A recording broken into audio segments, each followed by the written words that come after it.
निम्न द्विघात बहुपदों के शून्यक ज्ञात करें और फिर उनके शून्यकों एवं गुणांकों के बीच संबंध के सत्यता की जांच करें। We have to find first of all the zeros of the polynomial given by question number 1 x square minus 6x plus 8, question number 2 x square minus 4, and then we have to verify the relation between zeros and coefficient of these questions। ठीक, चलिए solve करते हैं।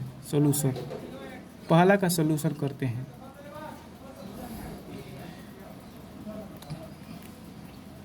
पहला का solution करने के लिए हमको पहले इसका शून्यक निकालना पड़ेगा। तो शून्यक निकालने के लिए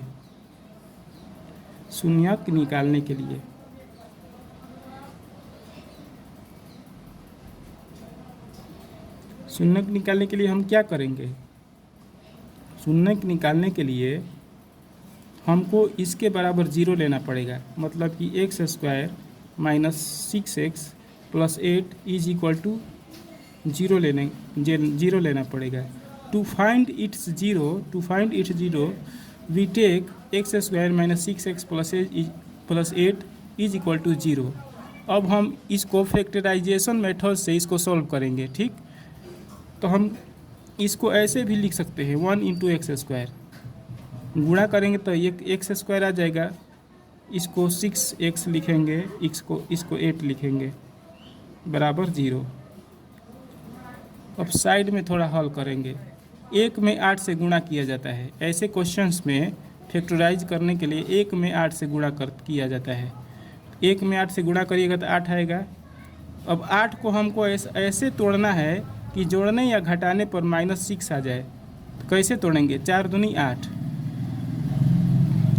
4 में 2 से गुणा करेंगे 8 आ जाएगा, और 4 और 2 को जोड़ेंगे, माइनस में दोनों को जोड़ेंगे, -4 -2 तो -6 आ जाएगा कि नहीं? ठीक, अब देखिए ध्यान से, यहीं पर प्रायः बच्चे फंसते हैं, अतः ध्यानपूर्वक देखिएगा यहाँ से कैसे मैं स्टेप आगे बढ़ा रहा हूँ।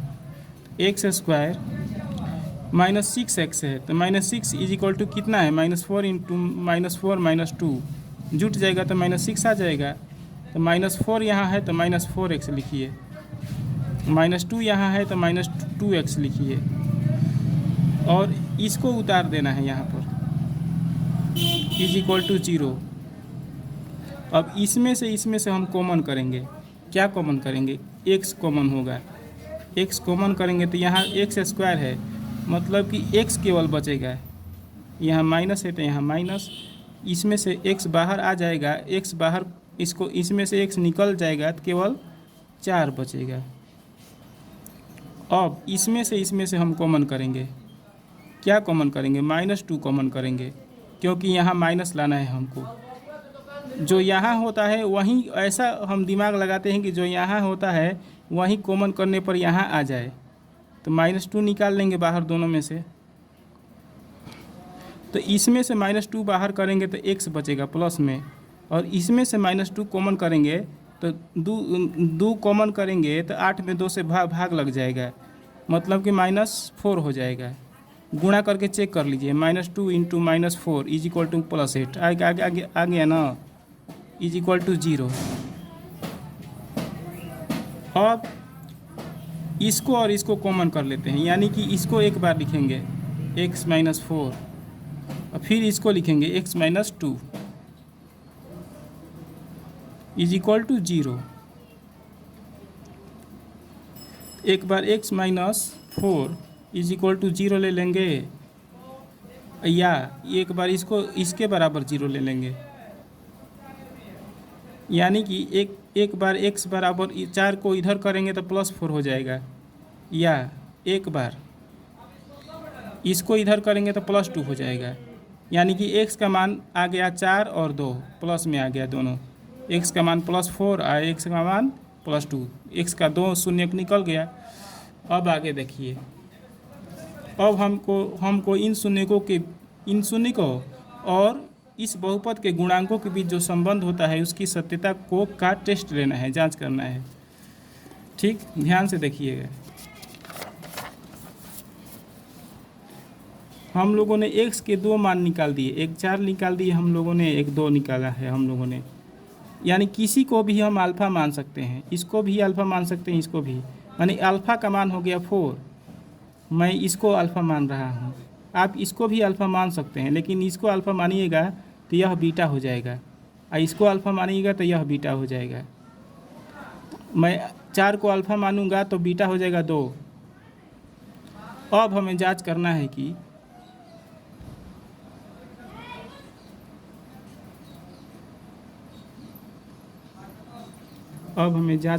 कि यानी कि now we have to test that. क्या टेस्ट करना है? पहला नंबर हमको यह जांच करना है कि अल्फ़ा प्लस बीटा मतलब कि शून्यकों का योगफल इज इक्वल टू -b/a होता है कि नहीं। दूसरा नंबर हमको टेस्ट करना है कि शून्यकों का गुणनफल इज इक्वल टू होता है कि नहीं c/a के बराबर। हमारा बहुपद कितना था, हमारा पोलिनोमियल कितना था जिसको हम सोल्व किए हैं? x² - 6x + 8 था। यहाँ पर लिख देंगे x² - 6x + 8 बराबर 0। इसी को हमने सोल्व किया है तो इतना आया है अल्फ़ा और बीटा का मान। x माने a का मान हो जाएगा, a का मान कितना हो जाएगा? इसमें 1 से गुणा रहता है, कुछ भी नहीं रहता है तो 1 रहता है यहाँ पर, मतलब 1 में एक x² से गुणा हुआ है। a का मान हो a1 हो जाएगा। यहाँ 2 रहता तो 2 लिख देते, 3 रहता यहाँ तो 3 लिख देते। b का मान कितना हो जाएगा? इसके साथ -6 का गुणा हुआ है x के साथ, तो यहीं b का मान हो जाएगा -6। और c का मान कांस्टेंट टर्म मतलब कि +8c हो जाएगा। अब हमको इसको सत्यापित करना है, हमको वेरीफाई करना है कि सही है कि नहीं। तो पहला नंबर मैं वेरीफाई कर रहा हूँ। इसको LHS कहेंगे, इसको RHS कहेंगे, तो मैं LHS देख रहा हूँ। LHS में है अल्फ़ा प्लस बीटा, पहला नंबर का LHS है। अल्फ़ा का मान कितना आया है? 4 आया है, तो 4 लिख देंगे, प्लस बीटा का मान 2 आया है, 2 4 2 6। पहले नंबर का LHS का मान 6 आ गया। अब देखेंगे RHS का मान 6 आ रहा है कि नहीं। यदि 6 आ जाएगा RHS का मान तो वेरीफाई हो जाएगा, मतलब कि यह रिलेशन सत्य है।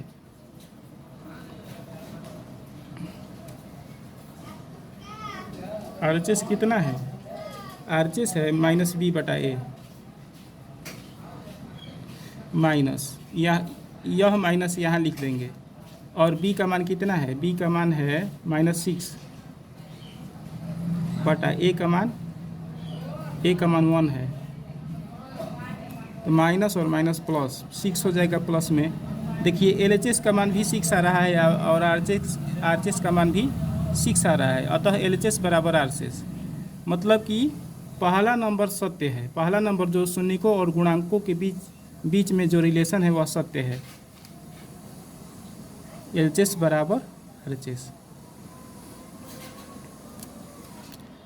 अतः को हम लोग हेंस बोलते हैं इंग्लिश में। इंग्लिश मीडियम वाले बच्चे अतः को हेंस समझेंगे। और दूसरा नंबर मैं चेक कर रहा हूँ, alpha into beta c/a। LHS इसका देखेंगे हम लोग। LHS अल्फ़ा इंटू बीटा, इधर को LHS कहेंगे, बराबर के इस साइड को, बाएं साइड को LHS कहते हैं। अल्फ़ा का मान कितना है? 4 है, तो यहाँ पर 4 लिखेंगे, इंटू बीटा का मान 2 है, तो यहाँ पर 2 लिखेंगे, 4 दूनी 8। अब RHS देखिए 8 आ रहा है कि नहीं। RHS है c/a, तो c का मान कितना है? c का मान है 8, यहाँ 8 लिखेंगे, बटा a का मान 1 है तो 1 लिखेंगे। देखिए LHS का मान भी 8 आ रहा है और RHS का मान भी 8 आ रहा है, मतलब कि यह जो शून्यकों और गुणांकों के बीच सेकंड नंबर रिलेशन है यह भी सत्य है, यह भी सत्य है, मतलब LHS is equal to RHS।